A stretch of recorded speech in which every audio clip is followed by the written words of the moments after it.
Државата ќе финансира третмани на 30 лица со зависности во терапевската заедница Покров во Струмица.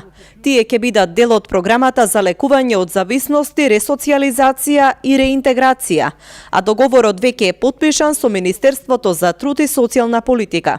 Со Министерството за труд и социјална политика договараме да бидат финансирани 32 лица во оваа програма за рехабилитација и ресоциализација, кои што трошковите ќе бидат покрини од Министерството за труд и социјална политика. Таа е посебен или совршен пример како преку развој на социјална услуга може да се донесе и кон развој на економијата во една локална самоуправа. Јас се надам дека и другите локални самоуправи ќе го препознаат овој модел и ќе го развиваат во своите заедници.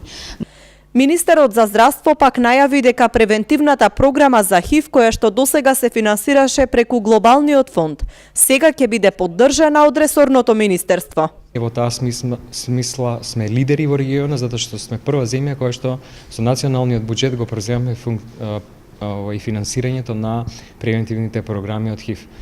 На денешната посета во терапевската заедница Покров присуствуваше и специјалната представничка на UNDP Луиза Винтон, која смета дека социјалното претприемништво, но и партнерството со институциите, кое што го развива Покров, треба да бидат пример и за останатите граѓански организации.